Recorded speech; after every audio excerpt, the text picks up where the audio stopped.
Friends, I greet you in the light of Epiphany, the good news of Christ that shines in all the world. I recently completed my first year as Bishop of the United Methodist Church in Arkansas, and what a year it has been. We find ourselves today with the period of disaffiliation behind us and General Conference 2024 before us, and it's easy to feel disoriented. But while there are always things we do not and cannot know about the future, there are other important things we do know. I write to share what I see from where we sit. As I have traveled the annual conference, I have witnessed a renewed spirit in churches of every size. While the last year has been hard for many, our folks now have a deepened understanding that who we are and what we do matters in our communities. We are learning new ways to serve people, sometimes alongside new partners. We are using fewer resources more intentionally and often for bigger impact. I am seeing this in you, United Methodists across Arkansas. At the annual conference level, both paid staff and elected leaders are working with a renewed spirit as well.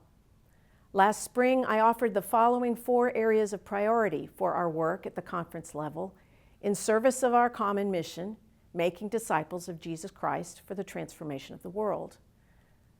1, claim the power of United Methodist identity and witness, building toward the future rather than just trying to hold on or recover what used to be.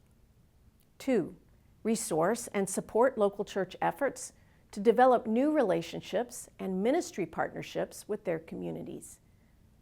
3, discern the most faithful use of conference resources and team members, prioritizing outcomes and maximizing collaboration.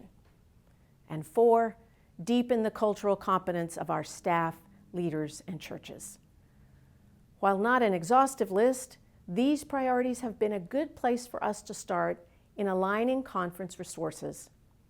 Our leadership table, composed of chairs of conference committees and teams, has met to take a strategic look at our opportunities in this moment, to be followed by plans for collaboration and action. Our program staff are working to build resource-sharing networks between churches so every church can tap into the power of the connection. Administrative staff in both conference and district offices have provided vital services and information, helping our churches function well. Our district superintendents, freed from managing the 2553 process, have turned back to cultivating ministry with laity and clergy in their areas. Large churches and their leaders are developing and sharing curriculum and trainings for ministry with others. Small churches are using their relational capital and generosity to feed and bless neighbors. And churches hardest hit by disaffiliation are standing faithfully, with the encouragement and support not only of conference leaders, but also of retired clergy, other United Methodists in the same position, and sister denominations in their towns. God is blessing our people with an abundance of hope, compassion, and possibility. Even amidst this energy and progress, there are many who have questions about the future. The General Conference, postponed since 2020, will finally meet in Charlotte in late April to consider everything from a long-awaited budget to a possible new regional structure for our global church. The role and status of LGBTQ persons in the church will be considered as well. While it is truly impossible to predict what the General Conference will do, I want to share what we do know, information that I hope will be helpful to you. So we are creating a document in advance of General Conference to provide clear information about our church and to address some of the questions we often hear. We'll be sharing that document very soon. We'll include a place where you can submit your feedback or your questions too, and we'll do our best to respond.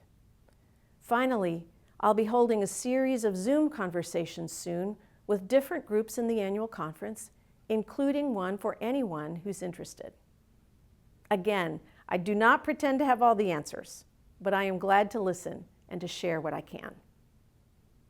It has been a whirling, swirling kind of year.